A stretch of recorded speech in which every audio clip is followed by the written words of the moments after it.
Well, this is going to be the first of some unspecified number of videos that Jim's asked for. So I hope they fill the bill. Um, what I've done is I've kind of organized them in my mind in chronological order. So we'll go through the different subjects in that manner, and hopefully we'll have a video background of history of the Shaw family, which is the purpose of this thing. So I'm going to start off, since it's chronological order, with my mom and dad, which would be uh, Jim and Kathy's grandparents, and we'll start there. And my dad was James Hamilton Notman Shaw.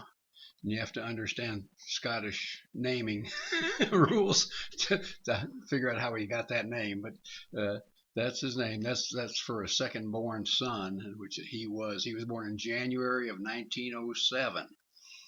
And my mother, who was Hilda Warden, her maiden name was Warden, was born in November 1908. And my dad was born in Chapel Hall, Scotland, which is where I was born much later. And he was the second son of John and Agnes Shaw. I got John from grandfather John Shaw. And he was a bakery salesman. And my vision of this is him driving a horse-drawn wagon around, or a horse-drawn van, probably, with loaves of bread in it. He'd go up and down the streets like the guy with the ice cream truck does now, and he'd have this horse-drawn buggy to go around up and down the street selling the bread from the bakery. And it kind of reminds me of the story my mother used to tell, that when she was a young girl, and they delivered ice the same way. People didn't have refrigerators; they had ice boxes, and so the ice wagon had come by, horse-drawn ice wagon, and it was my mother's job to go up and sweep up the horses' droppings and take them to the vegetable garden they had, and work them into the vegetable garden for fertilizer. Anyway, the Shaws lived there in Chapel Hall. Eventually, my dad was second born, but eventually there were 6 boys in the family and 2 girls, so a total of 8.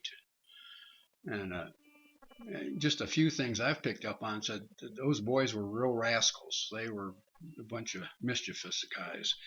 And one of the stories, when we were on a vacation trip to Scotland, and we had just finished touring Stirling Castle in Stirling, Scotland, at the end of a long day, and we got on the little tourist bus that drove us around to the different stops, and it was time for a bus driver change, and so the new bus driver's coming on, and the old bus driver's getting ready to come off, and they start talking to each other, and it was kind of a hot sunny day, so we weren't on the upper deck of the bus. We were down on the lower deck getting out of the sun. And they were just chatting away. And finally I said, excuse me, but I've got a question. I said, where is Alva from here? And so we elevated location. The castles were always on high spots. And they pointed me down the front ridge of the highlands there, those mountains, and you could see off in the distance the sun reflecting off of some white buildings, a scattering of white buildings. And they said, that's Alva. And so the one bus driver that was just coming on, he says, well, why are you interested in Alva? What do you know about Alva? And I told him, well, I said I had an uncle that was from there, and he immigrated to the United States and from Alva. And I said, we immigrated in 1947, and I said, he said, where'd you live? I said, Chapel Hall. I said, oh yeah, I know where that is. I said, yeah, my dad drove a bus out of the Airdrie bus depot, and the new bus driver comes, he says they just closed that. I used to work in the Airdrie bus depot, and but they closed it down, so now I'm driving these tour buses over here. And he said, I asked him, I said, Well, that's really interesting. Coincidental. He says, "What was your father's name?" And I said, "Jimmy Shaw." He went by Jimmy, and he says, "Shaw, Shaw, Shaw." He goes. My father, who was a QA inspector, used to at the bus depot, used to come home and he had all these stories to tell about the Shaw boys and the things they'd gotten into. He said, "Let's see, there was Wallace, and there was Tommy, and there was Willie." And I said, "Those are my uncles. Those are my dad's brothers." And so anyway, we got a laugh out of that. But it made me think that the fact that the Shaw boys were the topics of conversations around the dinner table that that a young man would remember all that, and so they must have been mischievous, doing all sorts of things on the job that just for entertainment purposes probably. And I also remember my dad telling stories about going into the going into the farmer's turnip patch and stealing turnips. So I know he was a rascal out doing that kind of stuff. But anyway, that was kind of what the boys were like. And then there were the two poor daughters. I don't know how they put up with all the crazy boys, but they did. And my mother Hilda was born in Bells Hill, Scotland, and she was the first daughter of Arthur and Jessie Warden. They had just immigrated to Scotland, right, actually right before my mother was born. They were from England, from Lancashire, England, not to be confused with Lanarkshire, which is in Scotland. Anyway, that's so they had just really immigrated. They had gotten married in January of '08, and my mother was born in Scotland in November of '08, and sometime in between the two, they they immigrated from England to Scotland, and so they were my grandparents, Jim and Kathy's great grandparents, were married in England in 1908, and apparently the only transportation my granddad had was a motorcycle with a sidecar.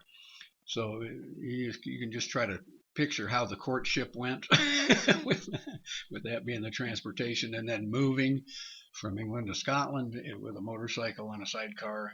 Anyway, it conjures up all sorts of interesting things.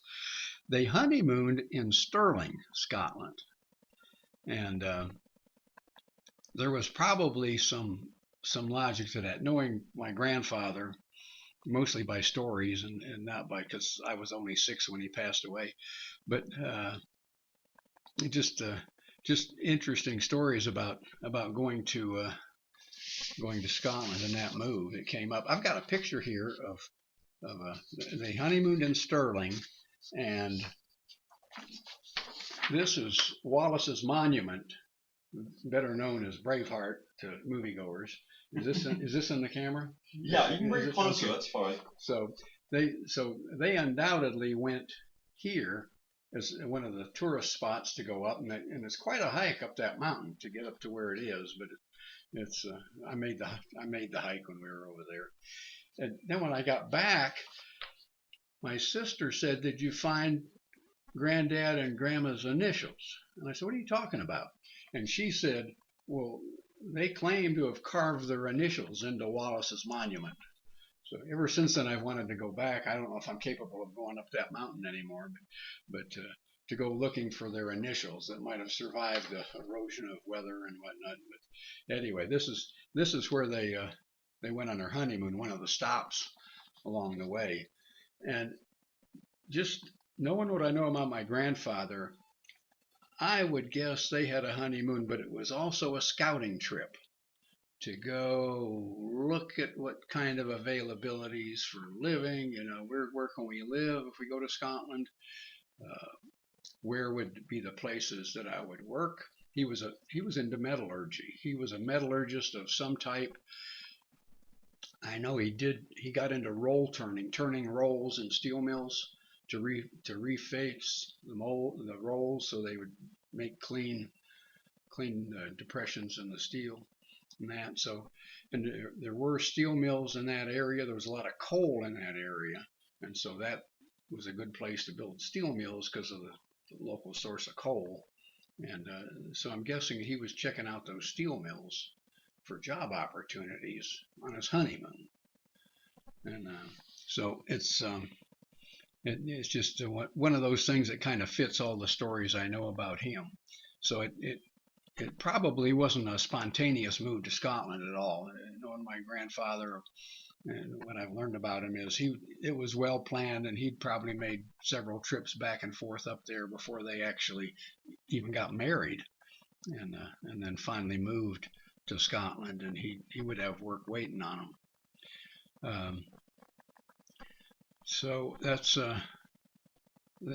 was when they moved. Then actually 5 years later, in 2013, excuse me, 1913, wrong century, wrong century. she was born in Moss End, Scotland, and so they hadn't hit Chapel Hall yet.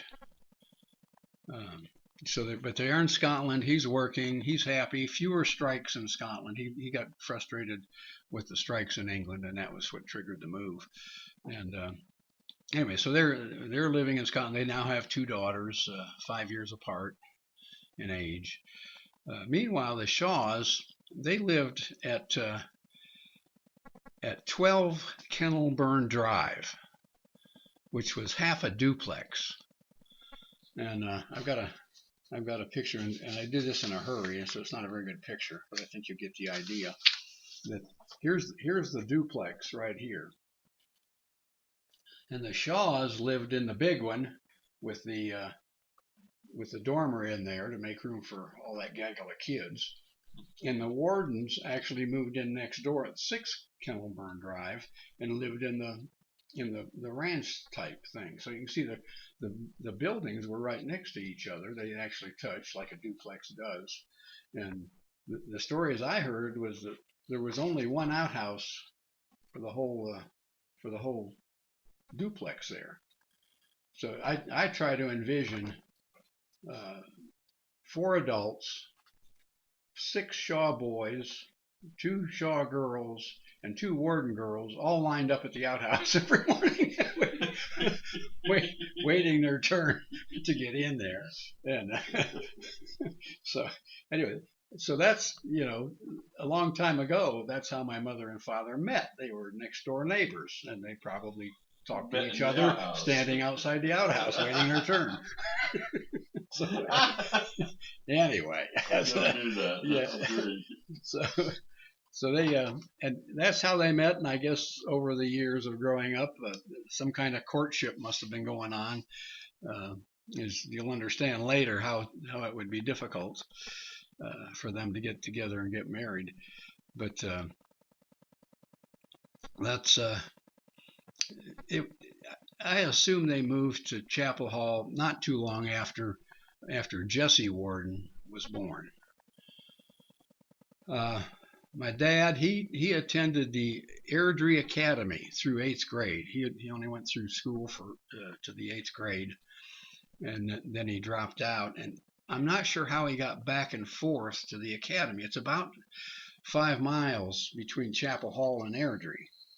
And if you can manage to find a picture of the Airdrie Academy, which has been replaced by a much more modern school now, but that's where my dad went to school.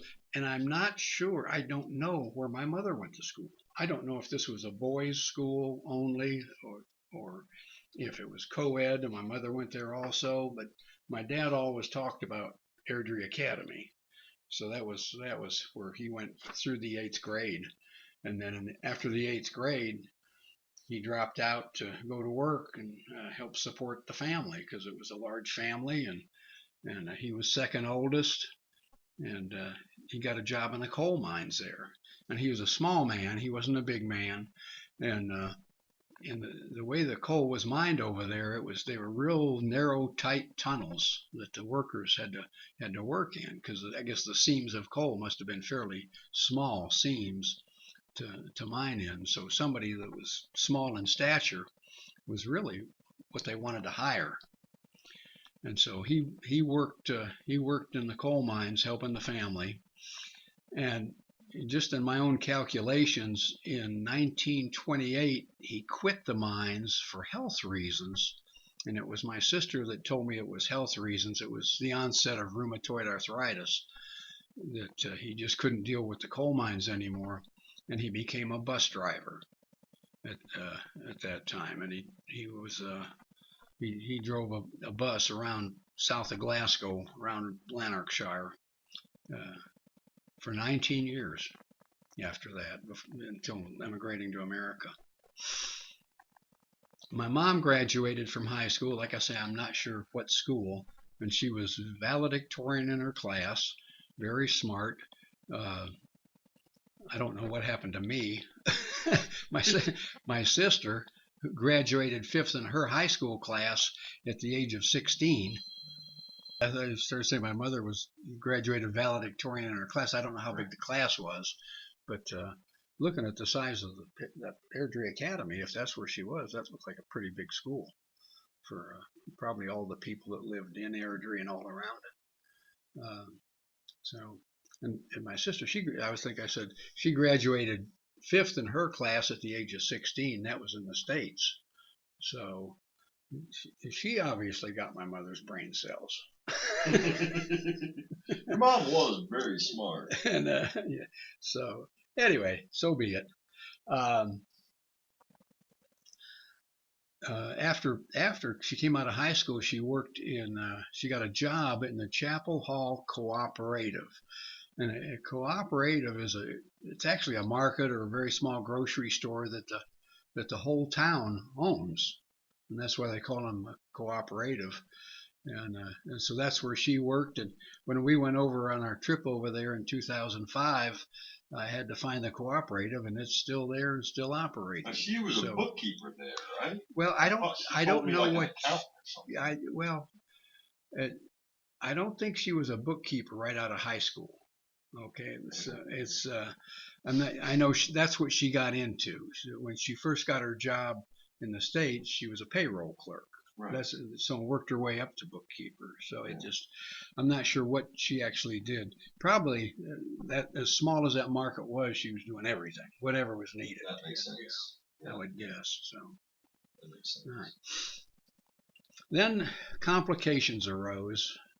In 1928, the Wardens immigrated to the United States, obviously taking their daughters with them.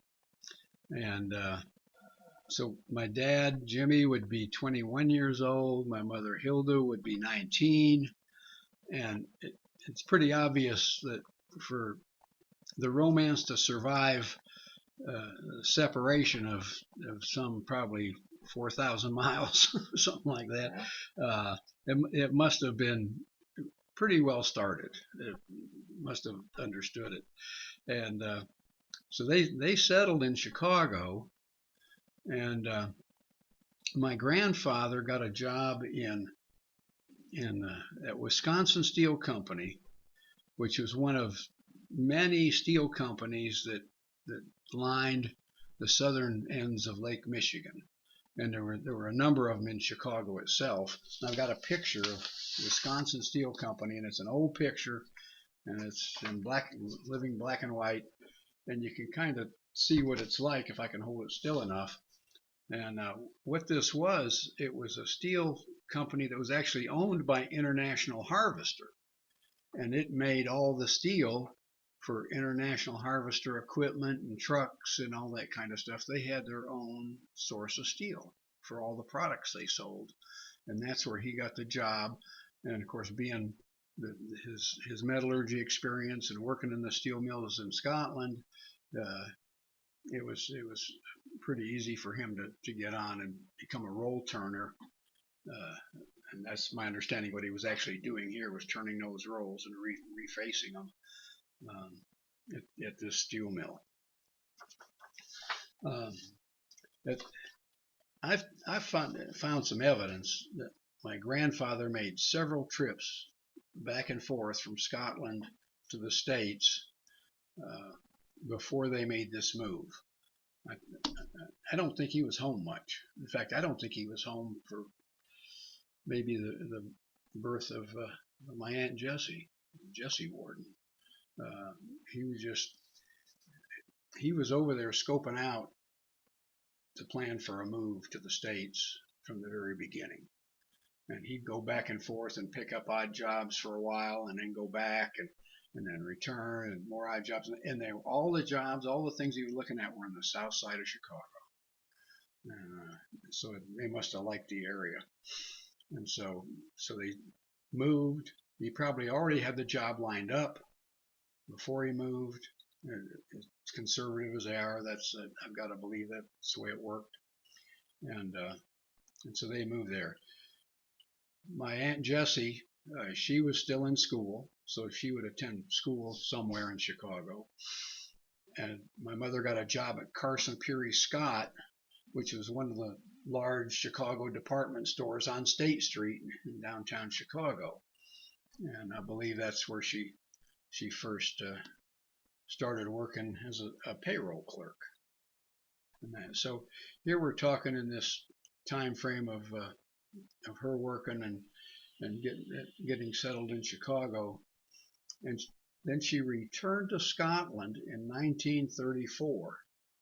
So let's see, 1928 to 34. So you've got 6 years there, which this romance was separated by the 4,000 miles.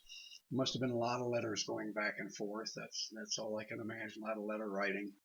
And so in 1934, she went back to Scotland, and I assume she got engaged on that trip back.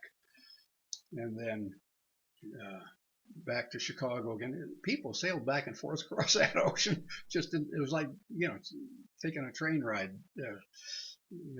locally here, around here. There was nothing to go back and forth umpty times from the United States to Scotland for them. So. Can't do that anymore. No. Getting into America right now is kind of tricky. Well, it was kind of tricky later on. In a different episode, you'll find out how tricky it was. Okay. Getting back and forth across there. It got real tricky. Fair enough. Anyway, so and they got married in 1935, and here you can see here's a wedding picture that I've got, which. And it says here's on the back, October 30th, 1935. That was the day they were married. And so this is the portrait they had taken at their wedding. It was actually a joint wedding because her sister Jessie also got married at that wedding. There were the two of them. The romances evolved much differently. But anyway, that's what they did. So. And then they settled in. So of course they settled in Scotland. I'm not sure exactly where they lived at that time. And then 2 years later, in 1937, my sister was born. She was born in Chapel Hall, and so that was their first child. And so she was there 1937. That was 2 years before the start of World War II. When she was born. And so I'm outlining another episode of these videos, and it's going to pick up where this one left off with the outbreak of World War II.